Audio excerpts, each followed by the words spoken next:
A China realizou essa semana enormes exercícios militares em torno de Taiwan, naquilo que parece ser o prenúncio de uma invasão da ilha pelos chineses, que, caso ocorra, poderá levar a uma guerra de proporções gigantescas, já que Taiwan tem como um grande aliado os Estados Unidos da América. Se você quiser entender esse e outros temas das atualidades, geopolítica ou geografia, me acompanhe no canal, faça aí sua inscrição, já deixa o like nesse vídeo e vem comigo. Pessoal, vamos lá, dá uma olhada na manchete do dia 23 de maio, portanto de quinta-feira. Como forte punição, China simula cerca a Taiwan com exercícios militares. A operação em torno da ilha seria resposta a atos separatistas do novo presidente de Taiwan. Defesa de Taipei, Taipei é outro nome pelo qual Taiwan pode ser chamada, viu? Fala em provocação irracional. O porta-voz chinês, Li Shi, descreveu as manobras como uma forte punição pelos atos separatistas das forças de independência de Taiwan e um severo aviso contra interferências e provocações de forças externas. Vamos entender o que está acontecendo, pessoal? Na última segunda-feira, dia 20, esse moço aí da imagem, ele tomou posse depois de ser eleito novo presidente de Taiwan em eleições que ocorreram no último mês de janeiro. Então tá aí, Lai Ching-te, novo líder de Taiwan, toma posse com ilha dividida. Essa divisão da ilha se dá principalmente porque nem toda a população é pró-independência e assim como o Congresso também está dividido. Parte do Congresso é pró-China, parte do Congresso é pró-independência de Taiwan. Em discurso, promete estabilidade e manutenção do status quo com a China. E essa manutenção do status quo seria aquilo que já ocorre na prática, que é a autonomia de Taiwan. Mas a China insiste em dizer que Taiwan pertence a seu território e que, mais cedo ou mais tarde, vai voltar Taiwan para o domínio chinês. Partidos se enfrentam no Legislativo. Aqui uma referência à divisão do Legislativo do Congresso que eu disse em instantes. Olha só, o governo chinês regularmente reprova Lai, esse moço aqui, que assumiu como presidente de Taiwan, chamando-o de separatista perigoso, criador de problemas e criador de guerra, enquanto rejeitam sua oferta repetida de conversações. O desagrado chinês veemente por Lai está enraizado em seu passado político, bem como na recusa de Pequim em lidar diretamente com uma grande parte dos líderes de Taiwan.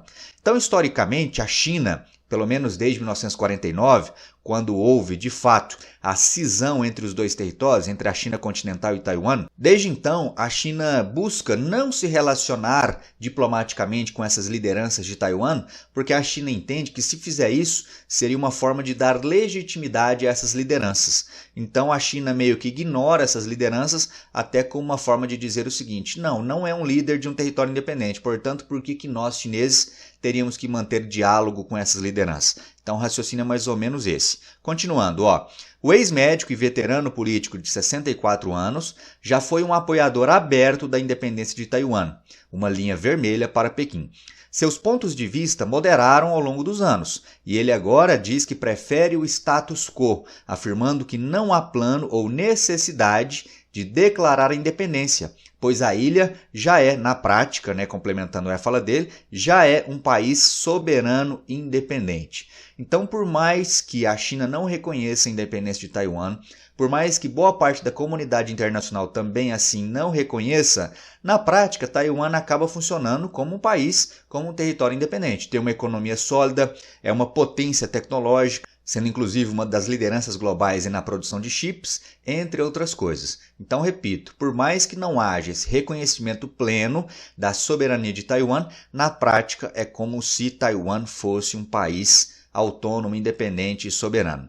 Aqui nessa imagem de satélite aparece a representação dos locais, das áreas em que ocorreram esses exercícios militares por parte da China. Aqui então em destaque no centro da imagem a ilha de Taiwan e aqui ao lado esquerdo, mais a noroeste, parte da China continental. Os exercícios ocorreram, portanto, no Estreito de Taiwan, a norte, sul e leste da ilha, em torno de toda a ilha, abrangendo ainda ilhas menores, mais próximas do continente. Aqui as ilhas menores, mais próximas do território continental chinês. Envolveram o Exército, Marinha, Aeronáutica e a Força de Foguetes do Comando Oriental do ELP. ELP é a sigla para Exército de Libertação Popular, é o outro nome pelo qual podem ser chamadas aí as Forças Armadas Chinesas. Ouvido pela rede chinesa CCTV, um professor da Escola Nacional de Defesa, ligado ao exército chinês, Zhang Xi, descreveu a operação como preparatória para um eventual bloqueio da ilha. E aí ele explica na sequência, é um novo modelo de bloqueios, descreveu Zhang, e visa estrangular também o porto de Kaohsiung, o principal da ilha, da função tanto comercial como militar. Uma vez sitiada e bloqueada, Taiwan pode ser levada ao colapso econômico e se tornar uma ilha morta.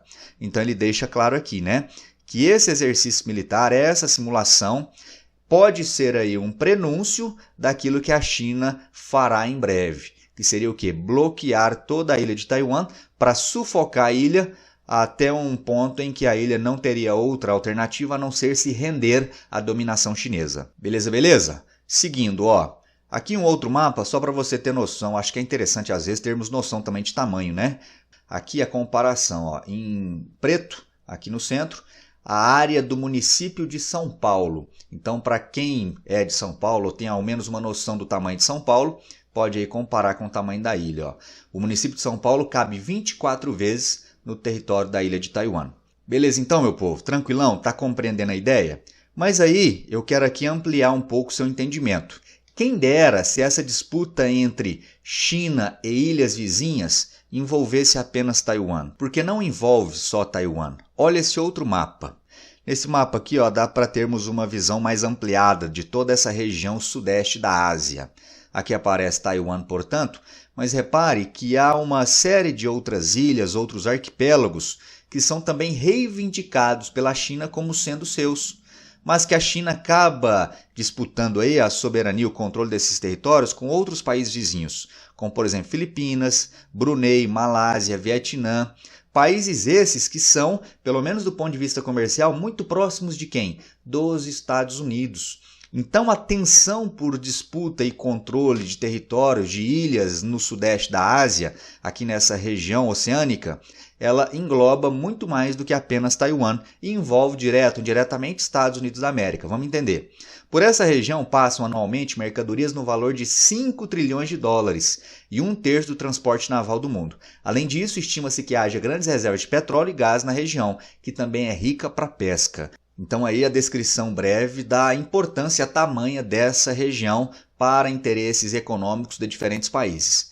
Os Estados Unidos oficialmente não têm interesses territoriais na região, mas defendem que ela continue sendo considerada águas internacionais e, portanto, livre para a navegação. Para isso, conduzem nela, frequentemente, operações do seu programa Freedom of Navigation. Ou seja, frequentemente os Estados Unidos, Forças Armadas Americanas, em parceria com os exércitos, com a marinha aeronáutica desses territórios, fazem exercícios militares aqui na região. Ou seja, da mesma maneira que a China fez agora enormes exercícios em torno de Taiwan para demonstrar força, os Estados Unidos também o fazem frequentemente nessas áreas aqui de interesses de ambos os países.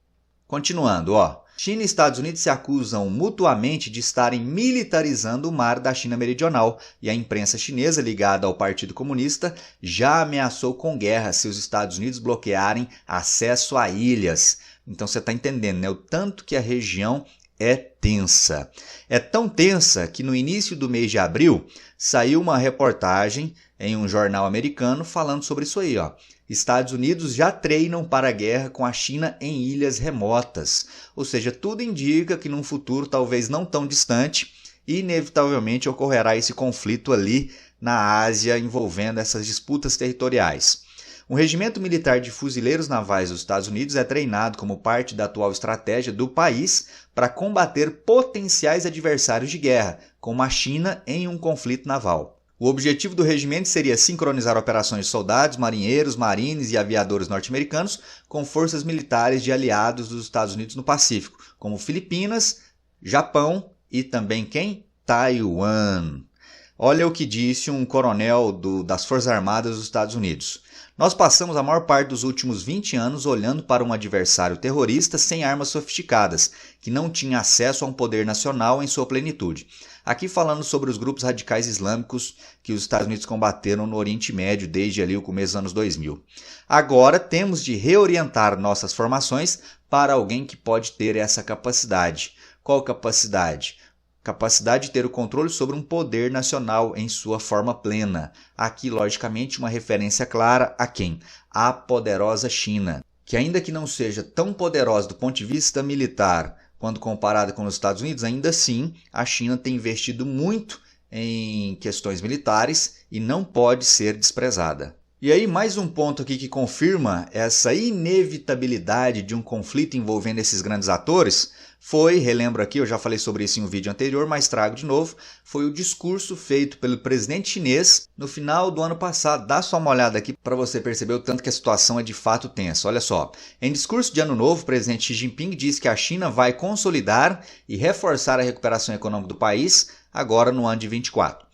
O líder ainda defendeu que o país, aqui sim, o ponto alto do texto, o líder ainda defendeu que o país, a China, estaria reunificada em 2024, num apontamento a Taiwan. Então ele deixou claro que nesse ano 2024, Taiwan voltará para o controle chinês de maneira plena e efetiva. Abre aspas, a China certamente estará reunificada e todos os chineses de ambos os lados do Estreito de Taiwan deverão estar vinculados a um sentido comum de propósito e partilhar a glória do rejuvenescimento da nação chinesa, afirmou Xi Jinping.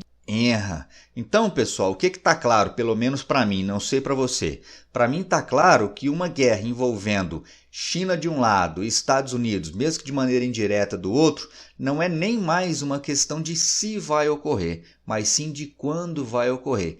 Porque os ânimos estão cada vez mais acirrados, os interesses aí estão cada vez mais claros também de ambos os lados, e as provocações, os atos de intimidação crescem e ocorrem cada vez mais frequentemente. Então, para mim, é algo inevitável aí um conflito desse porte num futuro breve. Mas quero saber a sua opinião. Concorda com isso? Em breve estaremos, infelizmente, diante de mais um importante conflito a nível internacional?